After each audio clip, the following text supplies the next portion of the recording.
Welcome back. This segment, I'd like to spend some time thinking together with you about Hebrew poetry and just sort of introducing some general ideas about Hebrew poetry. It's not that we haven't read any of it up until now. The Song of Moses in Exodus 15, for example. But as we get ready to get into Psalms and Proverbs and the prophets, where there's just so much more of it, I'd like to engage you for a few minutes with some observations about the characteristics of Hebrew poetry. Now, you realize that there are lots of different forms of poetry, right? I mean, in English Lit, we find narrative poetry that tells a story like the Ballad of Davy Crockett or the Ballad of Robin Hood or the epic poem Beowulf. Then there's lyric poetry that expresses ideas as well as emotions, and typically it's meant to be sung with musical accompaniment. And then there are just a myriad of other types between those more classical examples and, let's say, contemporary rap. You may have noticed that some preachers preach in poetry. I mean, who hasn't been moved by Martin Luther King's I Have a Dream? For many English speakers and readers, we tend to think of poetry as being characterized by metrics and rhyme.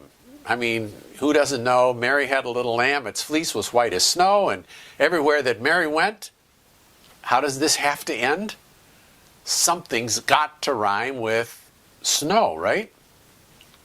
But we're aware of the fact that English poets compose free verse as well, like Carl Sandburg's Fog.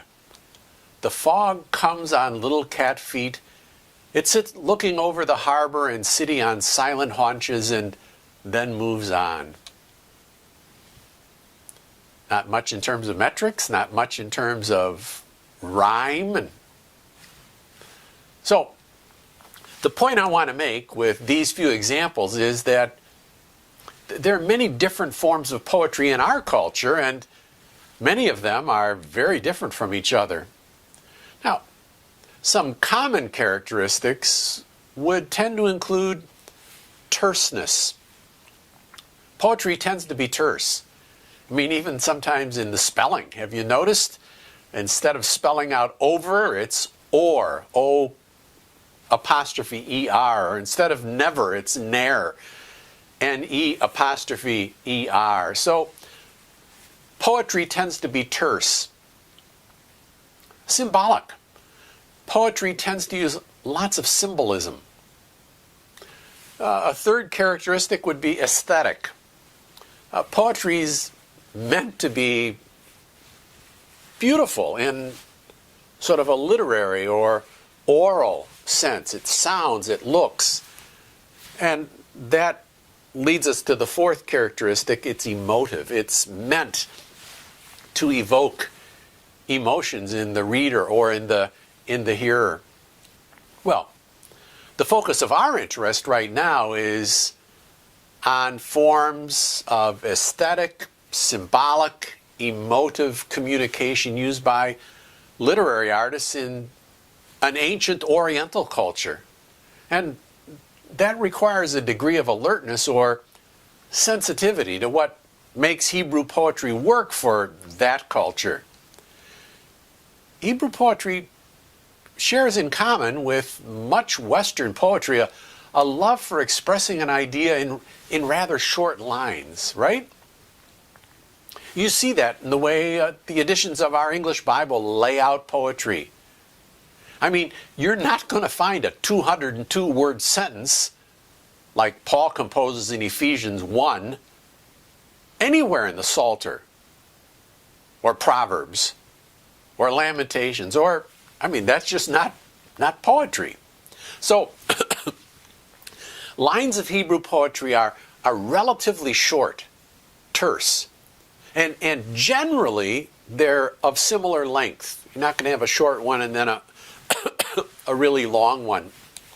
And much like in English, where the normal rules of grammar seem to be shelved for the sake of aesthetics. We see that in the grammar and syntax that's used in Hebrew poetry.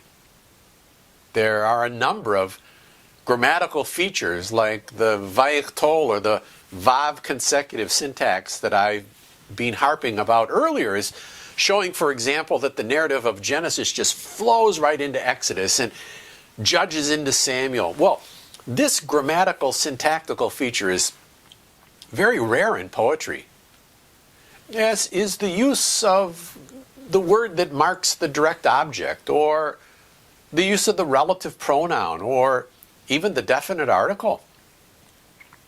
All of that lends to a more compact line.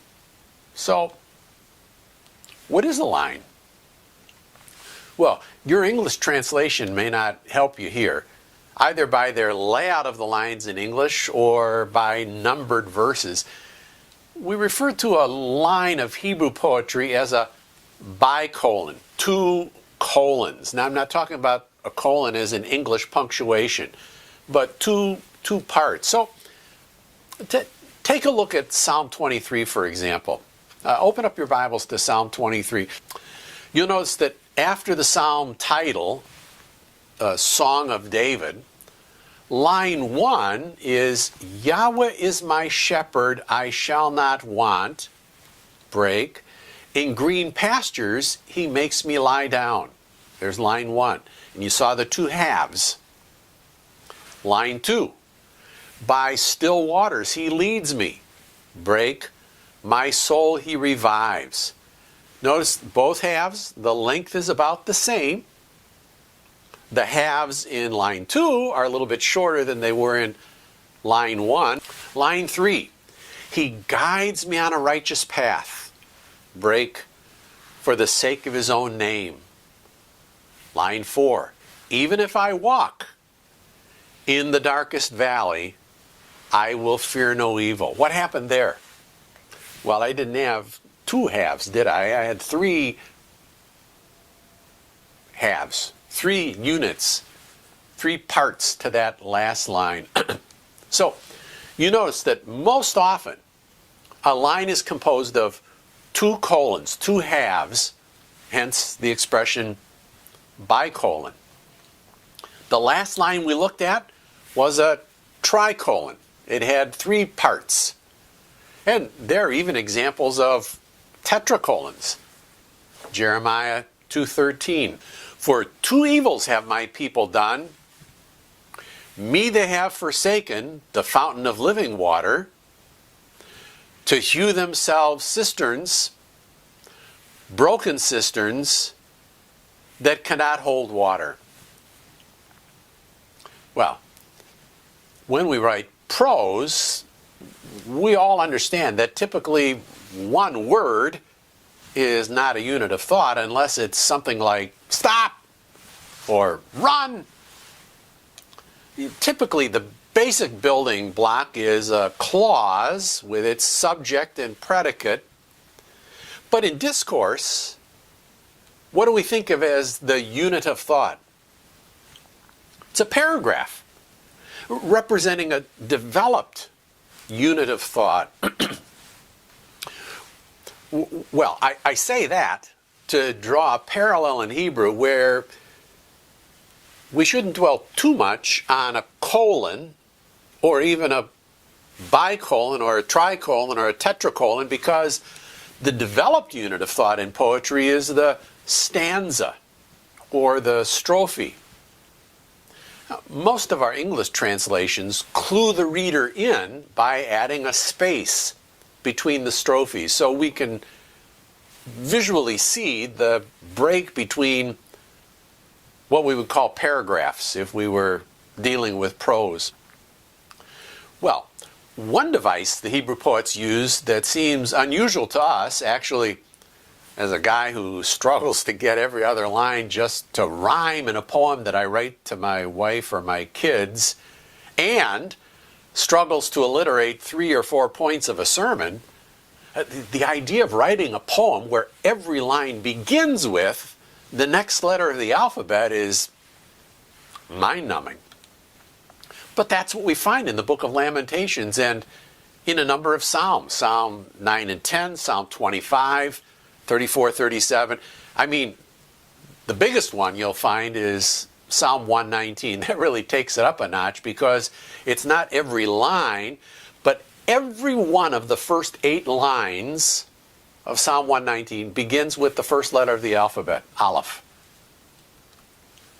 The next 8 lines, every line begins with the second letter of the alphabet, Beit. Then the next 8 lines with Gimel and on through the alphabet. I think, whoa! I don't know how they do that. But those are some devices that let us know Psalm 119 is divided up into these 8-verse strophes or 8-verse stanzas. You can't mistake it because you're working through the alphabet. You'll see that in Lamentations and other examples as well. Well, we'll take a break, and we get back together in a minute. We'll talk about some more features or characteristics of Hebrew poetry. So, see you in a bit.